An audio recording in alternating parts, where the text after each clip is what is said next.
I never thought I'd come back here. It wasn't the plan anyway. But when the house went up for sale last year, my childhood home, the one my mom left behind because, as she used to say, it's too much space for only the two of us, something in me said I should. Maybe it was my turn to create new memories in this place, this time with my little one. The house looked smaller when I first saw it again.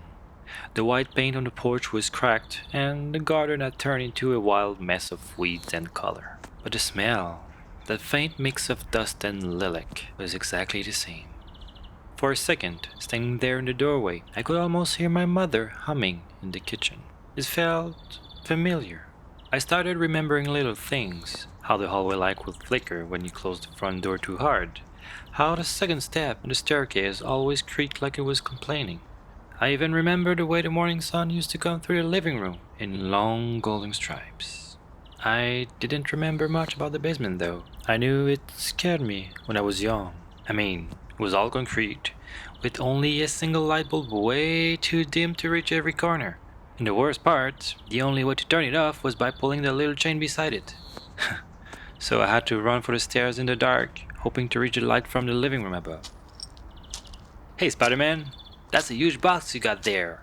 Since his 7th birthday, with the classic superhero theme, he's been wearing that costume almost every day. Good thing Peter Parker is strong and helpful when we need extra arms for moving boxes. I was just wondering about the new school. But who doesn't like Spider-Man at his age? Don't worry, I didn't let him go with the suit on, but it was probably the only subject he was babbling about. After unpacking a few boxes, I stumbled upon one I did not even remember owning. Inside were toys. My toys, not Brendan's. Why do I still have those? I muttered. There were some photos of my childhood and a few of my drawings.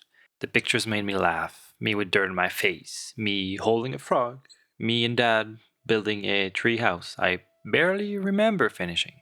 Then I found an odd photo. It was me, sitting on the basement floor, cross legged, smiling apparently. I couldn't have been older than 7. There was something on my lap, but the picture had faded too much to make it out. As I squinted to see, Brendan bumped my shoulder, pulling me back to reality, asking where a specific box goes. Oh, that way, buddy. 3 months passed in our new home, a new job, and a new school, when I got a call from Brandon's teacher.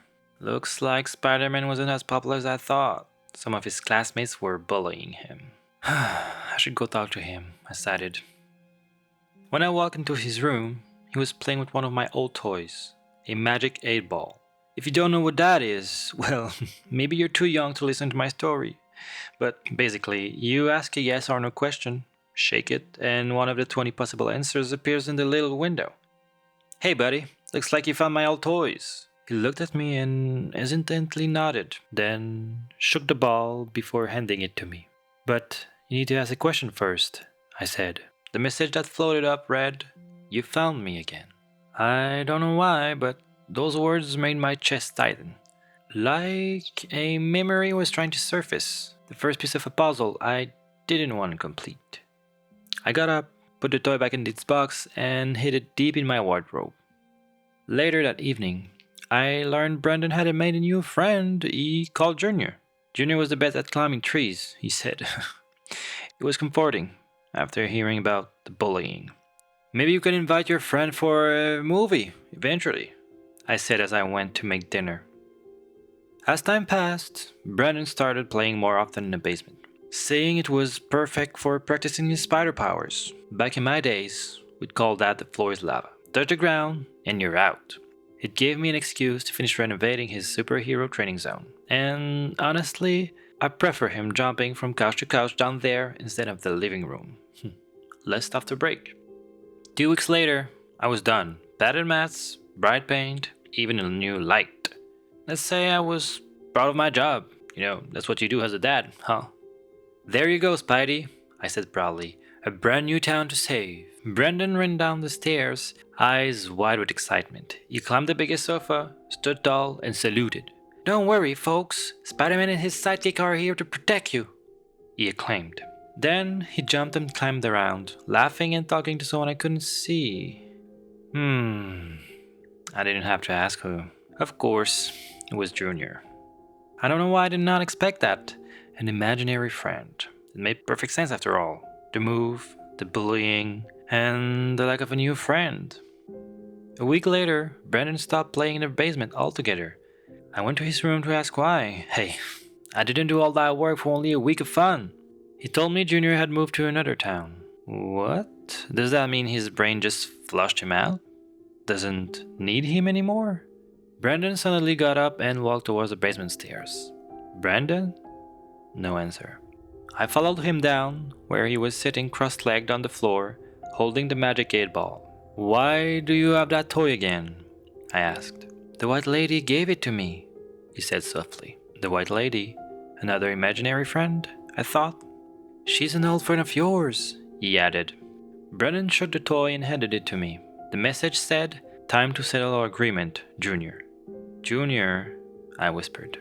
Suddenly the missing piece of the puzzle clicked into place. My dad used to call me Junior. My hands trembled as the memories returned. After Dad's death, I'd had an imaginary friend too. His name was Brandon. Now that I remember, it was my Brandon. But how? How was that even possible? And the white lady, she was some kind of Jenny from the Magic 8-Ball. I don't know much about her, to be honest.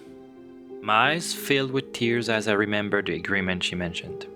I was so lonely, I started murmuring. All I wanted was someone to play with, and she said she could help. But in return, I had to bring her a new friend for all the other kids like me.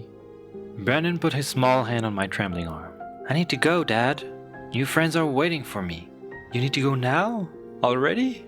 I whimpered. He looked at me in silence, showing no fear at all, only excitement. I pulled him close, holding on as tightly as I could, but I felt the weight of his touch fading, like it was growing lighter. When I opened my eyes, he was pale and ghost-like. Behind him, the white lady waited, her hand outstretched. He smiled, grabbing her hand. I can't wait to tell you all about them. Tears blurred my vision as I whispered. I can't wait, buddy.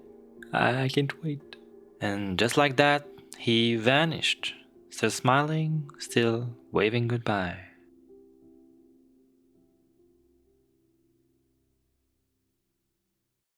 I know it sounds heartbreaking, losing my son to some kind of ghost. And it is. But I remember that feeling of loneliness. That feeling of being trapped in a life that doesn't look like yours anymore. If Brandon can help other children the way he helped me, I'd be the proudest dad in the world. It took me a while to see it that way, but every time he comes back to share his stories, to share his happiness, I can't help but smile. And to all the parents out there with a child going through a rough time, say hi to Brandon for me.